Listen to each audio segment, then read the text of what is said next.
everyone, it's Nina and welcome back to my channel. Today's video is going to be a very fun, kind of like slice of life vlog, going through a couple weekends in my life as we're just like enjoying the end of the summertime and reading a bunch of really good books. I decided to film this video because I've been really enjoying a lot of the books I've recently read, and I really wanted to talk about them and share them in a video. It's also the middle of August when I'm filming this intro, and I just wanted to have some time to focus on enjoying the end of summer before I get more focused on school and like the autumn season in the coming months. So we're gonna do a couple like late summer activities. I know I just posted a queer historical romance reading vlog, but I've honestly just kind of like kept the party going and I've read quite a few more that I wanted to talk about in today's vlog. So let's jump right into the TBR for this video. The first book that I'm going to be reading is A Gentleman Never Keeps Score by Cat Sebastian. This is the sequel to It Takes Two to Tumble, which I read in my last queer historical romance reading vlog. This is the second book in the Sedgwick series, and all of the books follow different brothers in the Sedgwick family. So this is about the second oldest brother, Hartley, and his romance with Sam. The next book I want to read in this video is The Gentle Art of Fortune Hunting by KJ Charles. This is a book that's part of my 25 books I want to read in 2025 list, since I wanted to check out another one of KJ Charles's series. I've previously enjoyed pretty much all of the books I've read by her, and I believe this one was originally indie published, and then recently, with the release of the sequel, like companion novel, it got traditionally published, I think last year. So I'm very interested in checking this one out, and then hopefully if I enjoy it, I'll also read the sequel book. But this is another 1800s historical romance. The main characters in this, I believe, are Hart and Robin. Don't really know too much going in about what this book is about, but hopefully I will enjoy it considering I like KJ Charles' other series that I've read. And the next book I want to read is actually a new release that I recently got from a pre-order, and that is To Sketch a Scandal by Jess Everly. This is the fourth book in the Lucky Lovers of London series by her, which are more like late 1800s historical romances. This one is a romance between the characters Warren and Maddie. Warren is a character we've seen in all previous 3 books in the series, and Maddie is actually a character that was a very minor role in the second book in the series, but now they're going to like flesh out his character a lot more and give him a romance with Warren, which I'm very excited to see. I really like this series. None of the books have been 5 stars yet, but I'm always hopeful. I really enjoy Jess Everly's writing style and all of her characterization and just like kind of the overall found family vibes of the entire friend group in this series. So I'm super interested in seeing how this new romance will fit into all of that. So that is a little look at the TBR for this video. The first book I'm actually going to be starting with is A Gentleman Never Keeps Score. I just checked this book out on Hoopla, so I'm going to get into reading this, and then I will come back to you guys in the next couple days when I have my first update. Okay, I thought we would start off this video with an update on a book I recently finished, as well as one I am in the middle of. Over the course of the last week, I read the entirety of A Gentleman Never Keeps Score, which is the second book in the Sedgwick series by Cat Sebastian. I previously, I think like a month or two ago, read It Takes Two to Tumble, which is the first book in the series that I did own and have on my like physical TBR, as well as it being one of the books that I wanted to read in 2025. And I just kind of was craving another Cat Sebastian book, so I decided to read the second one in the series. So this is a historical romance that follows our main characters Hartley and Sam. Hartley is Ben's younger brother, Ben being the main character of the previous book. And in the previous book, we kind of learned that the Sedgwick brothers' godfather, who is a lord, was this like really awful dude and basically like groomed Hartley. And in turn, Hartley kind of like got money from him that he then used to help his brothers. This like kind of all came out as a big revelation in the last book. And it turns out that some rumors related to that have like kind of made Hartley a social pariah, and he has been living as like a recluse in London in the townhouse that his godfather left to him when he passed away.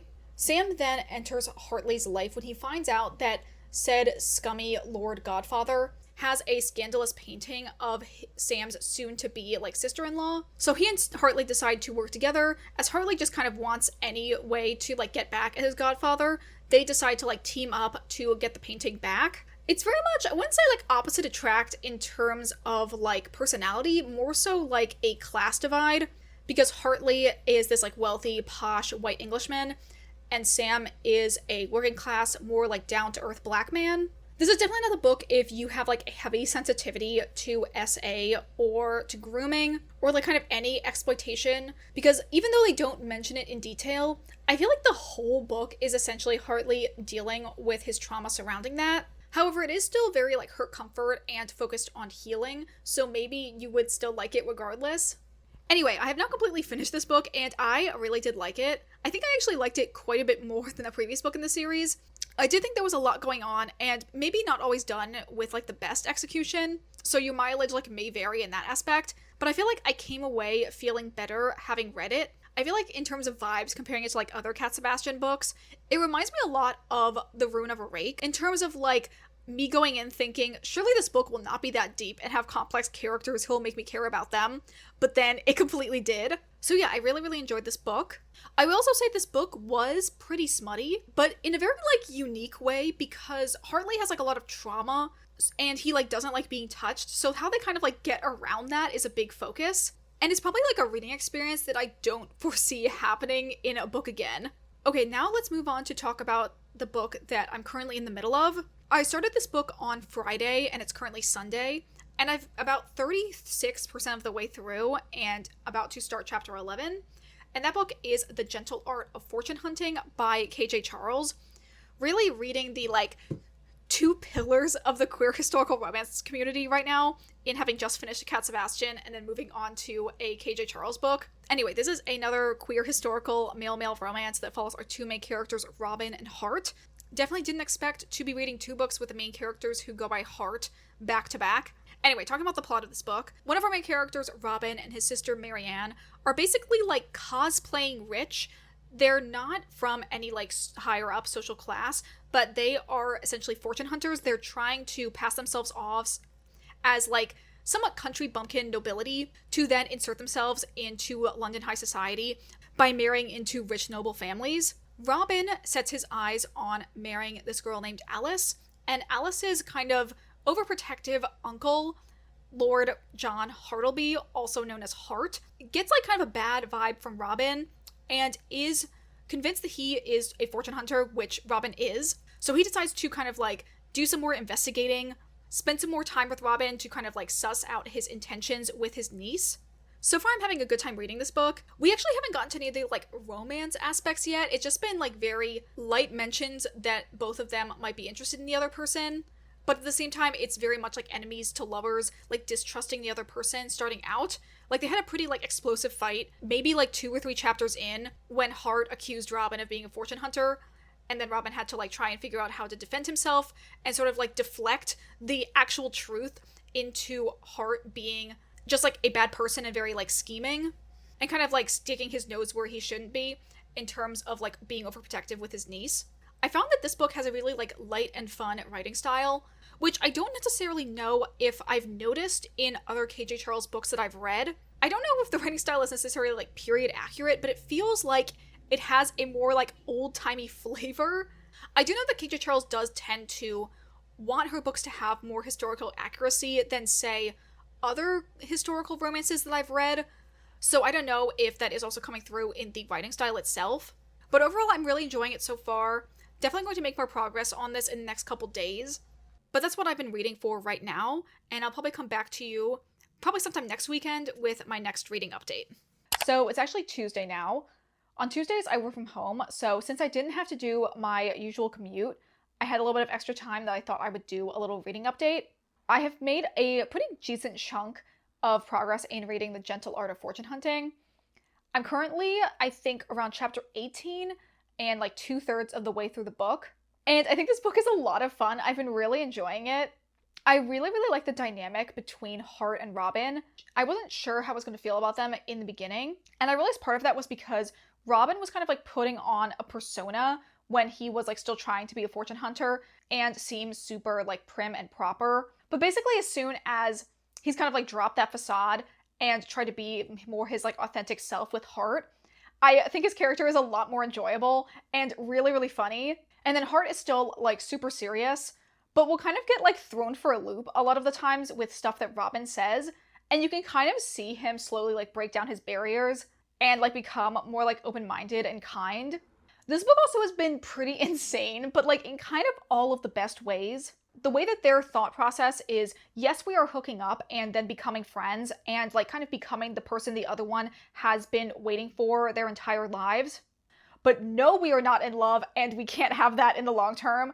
The fact that that is both of their mindsets is truly unhinged.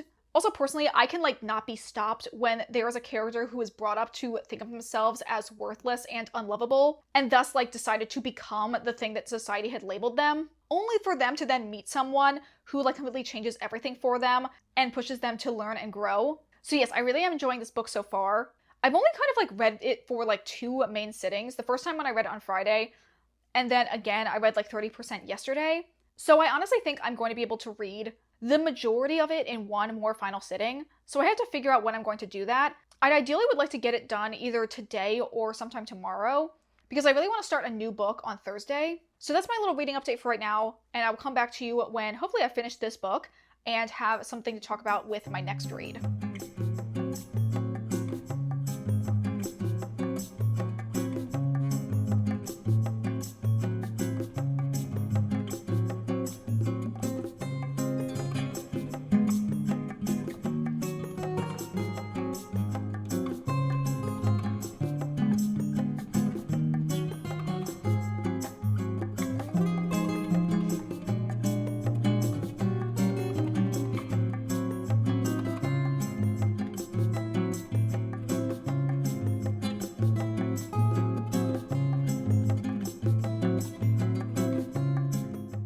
Okay, so it's been a couple days, and I thought I would give you another reading update. Starting off, last night I finished The Gentle Art of Fortune Hunting, and I really did like it. I felt like the final confrontation that happens in the ballroom made a lot of sense, and also felt very accurate to the time period. Definitely not out of character or out of place in the way that the characters were talking and reacting. I think that was probably around 90% of the way through the book, so I honestly didn't know there was going to be one final dramatic scene that was going to happen before the end of the book. So it was a really nice surprise, and I felt like it turned out really fun. I also really just overall enjoyed the relationship of Hart and Robin. Hart's journey over the course of the story, in how he changes his perception and opinions on Robin and his sister, were really great. Especially when you see it later on in the book, Hart kind of make the defenses against someone who has his previous viewpoint. It was just a really good moment to see him defending his man. And I thought the book ended off on a really nice note, with enough things being wrapped up, but also some other things that kind of didn't necessarily need to be fully fleshed out and finished for us as the readers to just continue to think about. So overall, I really like this book. I'm not sure if I want to give it a 4 or 4.5. I might wait a little bit on it, and maybe by the time I finish editing this video, you'll see what my actual rating is up above. But yeah, I really did enjoy it. I'm very excited to probably read more from this kind of small series that KJ Charles has. I believe this book was originally just published indie back in 2020 or 2021, and with the publishing of the sequel companion novel last year, I believe this one also got traditionally published as well, and also got an updated cover. So this is the original cover and this is the new cover. When I first heard about this book, I preferred the original cover and was kind of confused why they switched it, but I actually do like the new cover a lot more now. I also think the new cover matches the sequel book's cover pretty well. So this is definitely a book series that I think I'm going to pick up to own physically in the future. Okay, moving on from talking about that book, I have started the next book for this vlog, which you saw probably in some of my B-roll shots. And that book is To Sketch a Scandal by Jess Everly. This is the 4th book in the Lucky Lovers of London series, and it is the romance between Warren and Maddie. Warren is the barkeep at the queer gentlemen's club that we've used as a setting for the majority of the other books in the series. And he's a character that we've met since the first book. And then Maddie is actually a character we met in the second book in the series, but he played a pretty minor role, and I don't really want to necessarily spoil what his character is, because it is kind of a reveal that happens at the end of that book. So it's kind of hard to talk about this book's plot without giving away some of the stuff that happens in the previous books. This is probably one of the only ones where I feel like you do need to read them in order. In general, I feel like the Lucky Lovers of London series, you kind of can read them out of order. I previously read the second book, then the first book, then the third book, and now I'm moving on to the 4th one in the series. I'm exactly a third of the way through. I'm about to start chapter 8, and I'm 106 pages in. I did also recently start moving on to listening to the audiobook. Initially, I was just reading it physically, but I listened to some more of the audiobook this morning. For the first 20% of the way through, I was a little bored. I do feel in general, all of Jess Everly's books tend to be a little no plot, just vibes. but I wasn't super engaged with the characters at that point. I like Warren. I feel like I've enjoyed seeing him in the other books that we've had in the series, but I feel like I wasn't really grasping a lot of Maddie's personality or his character. But I do think that is something that's going to change and like come out for the rest of the book. In the last like 10% of the book that I've read, I have started to enjoy the book a lot more. I do think switching over to the audiobook helped me get a little bit more immersed in it as well. We finally have pretty much finished all of the setup that's on the back of the book, and now can get into the rest of the story. So I am excited to read more of this. This is probably going to be my main focus for the next couple days as I listen to the audiobook while I'm going to work. So I'll probably come back to talk to you guys in the next couple days when I have my next update.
So it's now Sunday, and I thought I would pop in to do the last reading update I have for this video. On, I think it was either Thursday or Friday, I ended up finishing To Sketch a Scandal, and I am going to give this book 4 stars. In the end, I did really like it, even if it had a little bit of a slow start. I really ended up liking the dynamic of Maddie and Warren. I thought the third act breakup was pretty understandable, and also did not go on for too long, which made it a lot more enjoyable to read. I also really liked the confession scene, basically having them go through a third party when Noah shows up and basically prompts Warren to admit that he's in love with Maddie.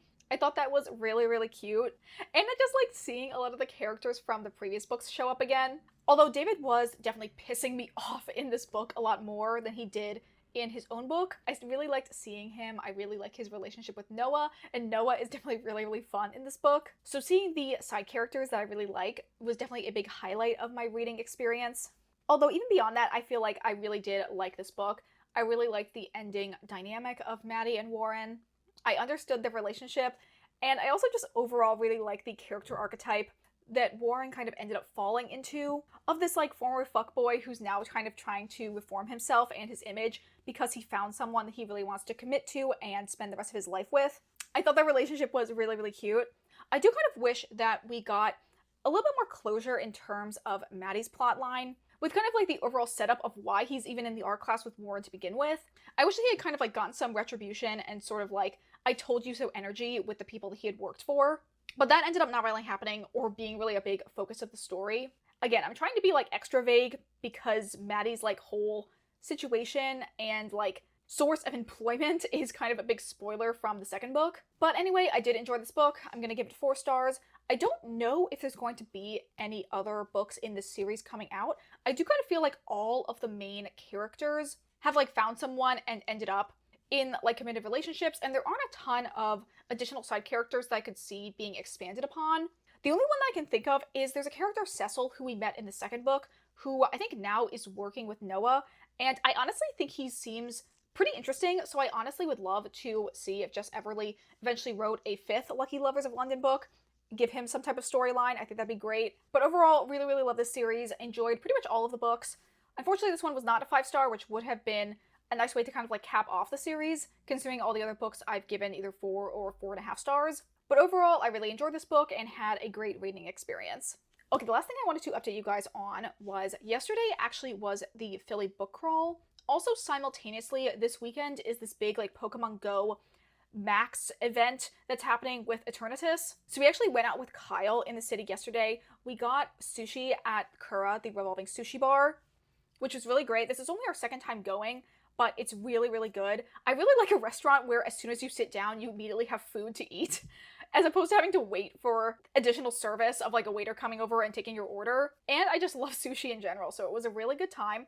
Honestly, overall, definitely like the perfect day in setup. Sushi, Pokemon Go, and going to bookstores, probably 3 of my favorite things. So we went out and got sushi for lunch, then did some walking around playing Pokemon Go. It's still Sunday now, but honestly, I don't really care if I get Eternatus. I'm sure he'll come out in another event in like 2 or 3 years and I can get him then. I was just more so looking for an excuse to do more of the Gigantamax events because I definitely don't have as many as I would like to have of those Pokemon. Although I do feel overall in the future I definitely need to look into doing more of the big group events that get run in Philly so that we can get more of them because you definitely need a large group of people to be able to like complete those. Anyway, to make a long story even longer, we also went to a bunch of different bookstores. They had these adorable little cards that have like a rough map of all of the bookstores, and on the back you can kind of like check mark the ones that you went to. We ended up stopping while we were out at like 5 different places, and 3 of the bookstores were on this list. The first place, which is also where I got the card from, was Philly 8th Thrift at Giovanni's room, which I had gone to previously. I went back in February when our friend was visiting, and I got some books then, and this time around I also picked up a book. And that is All Out, which is a collection of short stories that is edited by Sandra Mitchell. This is a compilation of a bunch of different authors writing short stories about historical queer romances. I'm pretty sure this book came out, I want to say, in like 2019, and I had first heard about it because I knew Mackenzie Lee had a short story in this, who, if you've been on my channel before, you will know as the author of The Gentleman's Guide to Vice and Virtue, which is one of my favorite books of all time. And I'm pretty sure before her current like adult queer historical romances coming out, this was like one of the only other queer historical romances that she had written. So I really wanted to eventually get this book, and when I saw it at Philly 8th Thrift for like basically $5, I decided to go ahead and pick it up. We walked around a couple different other bookstores while we were out, and I wasn't really finding anything there, but we did end up also stopping by Philly 8th Thrift, which is a thrift store that has like clothes and housewares, in addition to also having a room full of books. So while we were there, I was very, very lucky, and I ended up finding 2 different books. The first one is A Knight of the Seven Kingdoms by George R.R. Martin. This is one of the prequel novels that tells the story of Dunk and Egg. I used to be a huge Game of Thrones fan, and I still kind of am a fan of House of the Dragon, but back in the day, I watched a lot of like review / like speculation videos about like what other books by George R.R. Martin are going to get turned into TV series. And I'm pretty sure that The Knight of the Seven Kingdoms is the next one that HBO is going to be doing after they're done with House of the Dragon. I'm actually pretty sure that they've started casting for this already. I don't know when it's going to be coming out, probably not until like 2027 or 2028. But I figured since this book was only $1, I definitely would pick it up. It's also this absolutely beautiful hardcover that has art of Dunk and Egg on the inside. Like, this is so lovely. I really, really like the illustration style of it. So that was the first book I got. And then the second book, I was still like just like browsing around, and I can't believe my luck in finding this. They had a copy of You Should Be So Lucky by Cat Sebastian. This is one of Cat Sebastian's more recent historical romances. This one is set in the 1960s and is a relationship between a baseball player and a reporter. This one, as well as a kind of like companion novel that's set in the same time period, are very, very well loved. I'm pretty sure I've gotten a couple comments on my channel of people telling me I need to read these books. So I'm so lucky I was able to find this one. And this one was only $2 from Philly 8th Thrift. So definitely a great haul. Overall, getting 3 books for a grand total of like $8 plus a little tax. I would say that's a pretty successful book shopping trip. So that's how this last weekend has been going. And also, since now we're pretty much at the end of August, I figured I would go ahead and end the video here. We read 3 really enjoyable queer historical romances in this video. I also got to do a couple of my very high priority kind of like end of summer activities and going to the beach and also doing this Philly book crawl. I'm pretty happy with how the last couple weeks have really played out. Anyway, with that all said and done, we are now at the end of this video. If you guys enjoyed this reading vlog, consider liking, commenting, or subscribing if you aren't already. Consider following me on the Storygraph as well as my Bookstagram, which are linked in the description. And that is going to be it for me today. I hope you guys all have a wonderful day, and I will see you all in the next video. Bye!